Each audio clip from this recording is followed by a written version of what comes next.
Hey, what's up, you guys? What's up? What's up? Check this out. Making a quick video for you guys because I'm trying to help as many entrepreneurs as possible launch your business for free, and trying to give you guys as many nuggets that a lot of people just are not talking about. So this week, I am focusing on helping people understand how to get business funding. And let me tell you guys, it could be daunting if you do it the wrong way. I'm gonna tell you guys what people are doing wrong. I'm going to share with you guys how you can do it and make it really, really easy and as painless as possible to get the funding your business so desperately needs.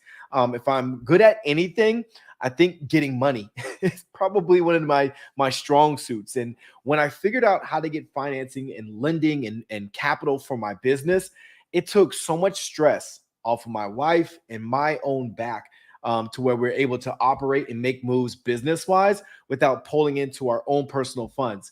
We used to max out our own personal credit cards. And I remember just the frustration on my wife's face anytime that I need to spend money on marketing, I need to spend money on equipment, updates, whatever. And if the income just wasn't making sense, but the money going out on credit cards and loans, like it was just God, it was just like daunting, especially when it was our money coming from our household. Like I had to pay back everything out of my pocket. It's the worst.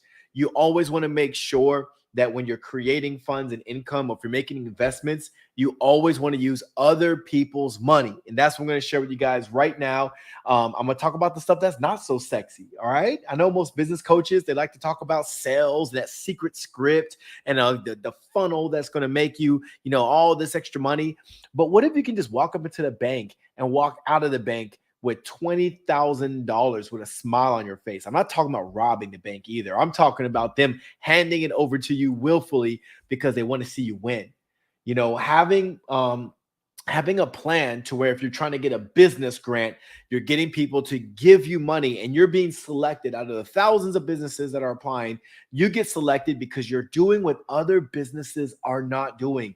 You're giving a rock solid plan so that these people actually want to do business with you and give your money, because those who plan and show it, like you're basically showing your work that you did your homework and did your research, you're more likely to get funding, probably 3 to 4 times more likely to get funding than someone who's just filling out a grant application, hoping and praying that they get selected.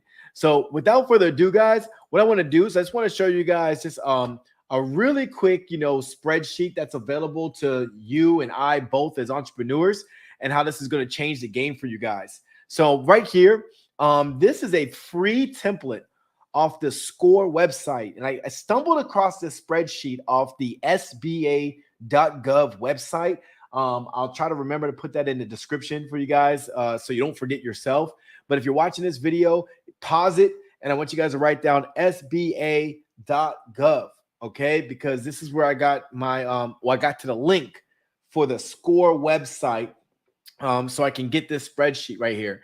So anyways, this thing is amazing. And let me tell you why. Because you're projecting, you're making your financial forecast, for anybody who's going to lend you money.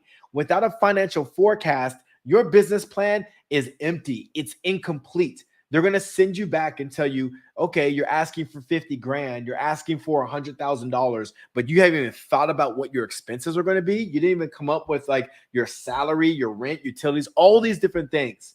Now, again, what I'm about to show you guys is going to bend your mind, and you're going to be like, holy crap, Joe, it's not worth it for me to do this. And I'm going to show exactly how you can complete this spreadsheet without stressing out, without getting frustrated, without just like giving up, because it's too much information. I promise you, I'll show you guys how to do that. But let's go ahead and do a quick walkthrough first. The one thing that's really cool about this thing right here is when you come through it, you can actually see that when you plug in numbers, this is just examples, right? But like, let's just say like there's a couple fixed assets. You can type in whatever you want. You can type in, I don't know, forklift for all I care. You can change it to whatever you want. All right. So boom, it just continue. I'm gonna delete that. But basically, you put in the information right there, and let's say it's $500,000, right?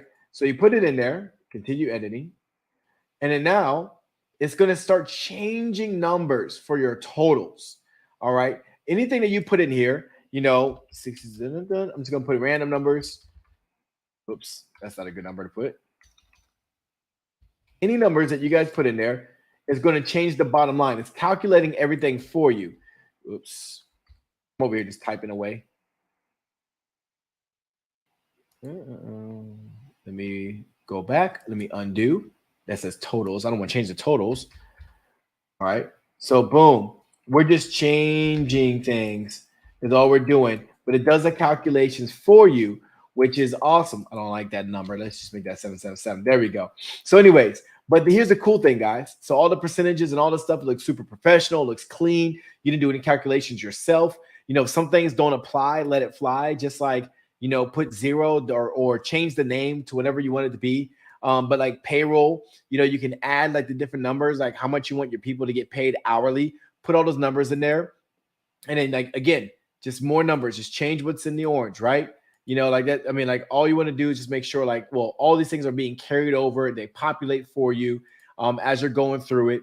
More information right here. If you want to put some things in there that apply, if it's not applicable, don't apply it. Change what needs to be changed, just so like everything populates across the board. But the awesome thing is everything, once you plug in your numbers, everything will start to plug in for you. So you don't have to do this whole, financial projections yourself, because like all the calculations and all the good stuff has already been added in the spreadsheet.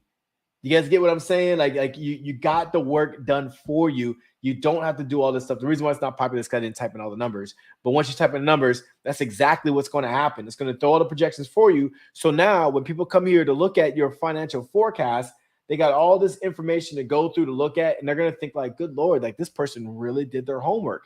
Now, let me give you the trick. Let me explain to you how you can do this without getting frustrated, without being super like, oh my God, like this is stressing me out. You will obviously have to do a little bit of homework, okay? Don't think for like a second that this is just going to be like a walk in the park. But know an estimate of your numbers, all right? Just kind of like, think about how much it's going to cost. This is what I do, and you guys can do the same thing. I have what's called a virtual assistant, a VA. And what I do is I find a VA that's skilled in market research. I let them know this is my industry. This is what I'm trying to do. I need you to completely fill out this entire financial forecast, complete it for me. And I want my projections to mirror, like what it's going to cost over the next 6 months or 12 months or whatever. Okay. And then you can like, label this accordingly. Maybe it's projections for the month. Maybe it's projections for 6 months or a year. Whatever it is, just make sure you label it accordingly. So when the person you submit it to reads it, they find that, okay, I'm seeing the next 12 months or whatever, but make sure you let them know specific details on what you want the numbers to mean. Since this one says for February, just say, okay, for the month of February, if I was going to operate, what's the worst case scenario? Do the market research to see what other people are spending, and then let me know, come back. And then you're going to review it, because as a boss, you review the work. And if you want to make a couple tweaks and changes, you tweak it up. But the VA did all the research. They found the information for you. They gathered it, they populated it. And now all you're doing, you're just polishing it. You're just fine tuning it to where it makes sense for you. And now you have a completely done financial forecast for you and your business, and you didn't have to stress about it. You didn't have to worry about it. You paid a little bit of money out of pocket just to get this done. But for those of you guys who watch my other videos, you know how to use other people's money, so you don't have to come out of pocket for your VAs to get these things done for you. All right. The name of the game is get as much funding and working capital as possible, so you can comfortably, on a financial side, operate your business without having to use your own money. You never want to use your own money. I can't tell you guys, I don't care what business you are. If you're selling lollipops, if you're doing tax overages, if you're running some social media online business, it doesn't matter. I don't care if you're like, Joe, I don't really have any overhead. Yes, you do. You always want to let yourself know that you can always use money. Don't hate money. You need to love it. You need to secure as much funds as you can, because it's important, because you never know what your business is going to evolve into. And you don't want to be in a position to where now you're like scrambling for money because you got the next bright idea and you want to scale your business and you want to hire employees, but you don't have the finances to do it. So now you're months behind the game, because instead of being proactive, you are being reactive. Reactive business owners never win. You want to be proactive. You need to know what to project and forecast and be prepared for the worst. And I always prepare myself financially so I never have to stress out or worry, where's this money going to come from? Am I going to dig into my profits to make it happen? The answer is always no. I will not dig into my profits. I'm going to use other people's money so I can make more money. So then therefore I can continue scaling my business. Use debt to your advantage. Don't use debt to stress you out, to hold you down, or to take from your household. All right, guys. Hope this video helped you out. I'm always trying to give you guys free game, free knowledge. Go to the SCORE website for small business owners. This template is free. Go to sba.gov. They got all kinds of tools. But again, you guys, by hiring a virtual assistant, it is going to change your world. It is going to make life so much easier. All the things that you know that you need to do, but you don't have time to do, you dish that on your VA so they can make it happen for you so you can live a stress and worry-free business lifestyle. All right? Anyways, guys, go ahead and do what you got to do. I'm going to keep making these videos, guys, keep giving you guys as much value as possible. I got to go.